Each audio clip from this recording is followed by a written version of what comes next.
what happened round 16 of the FIA Motocross World Championship at Arnhem in the Netherlands.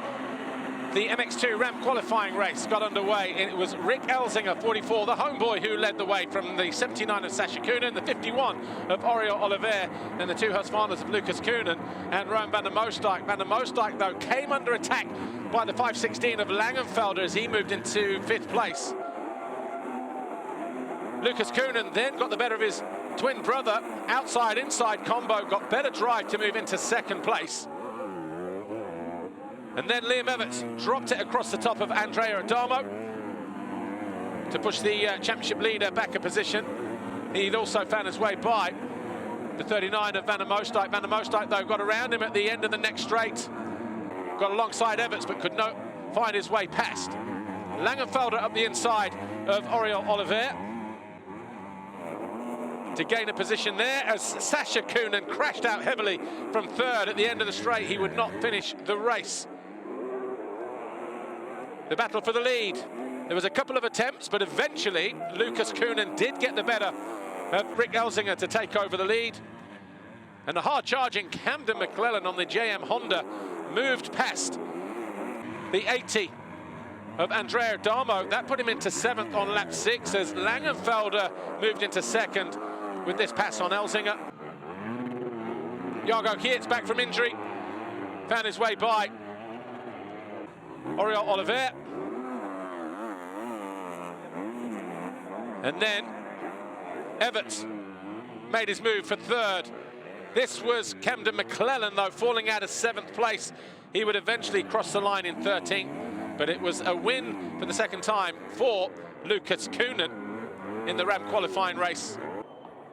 2nd and picking up 9 points was Simon Langenfelder. 3rd for Liam Everts. 4th Rick Elzinga. Jago Geerts 5th. Oliver 6th.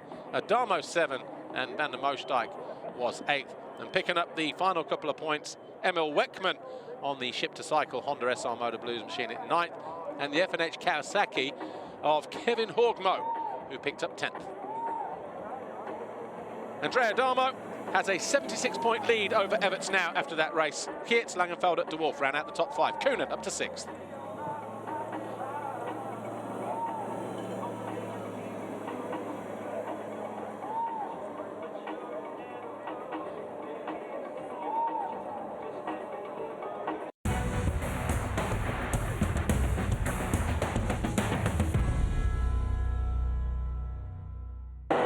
In the MXGP Ram qualifying race, over on the far right-hand side, it looks like Jorge Prado was going to grab the whole shot. He drifted wide. Sewa tucked up the inside of him, and he took his teammate Koldenoff with him on the 259. Febvre was in 4th after a terrible time practice that left him down in 11th place. But he knew a good start would get him somewhere in the hunt. He tried to move past Prado there, but he was just obstructed by a back end that was swinging out of control from Koldenoff. These two fought over 3rd place for a good couple of laps. Febvre thought he had it, Sewa thought he had it, Febvre got it back, and again, half a lap later, Prado back past the Frenchman. These two are the 1st and 2nd riders in the championship, don't forget.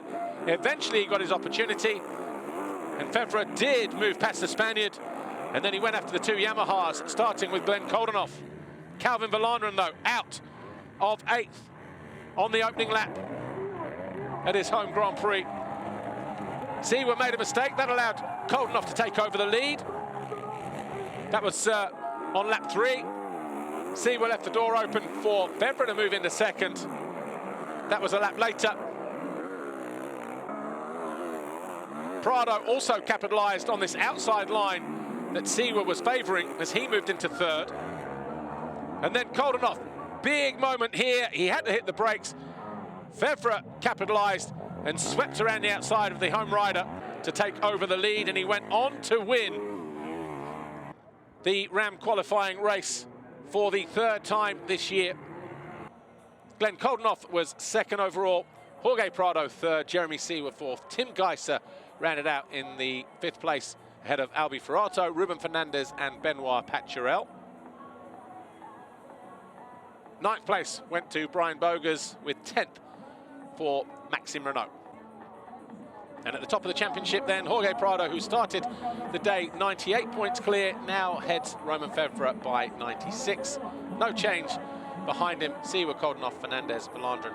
Hurling's 7th, did not line up due to a broken collarbone picked up in free practice first thing this morning. Guillaume 9th and Renault 10th.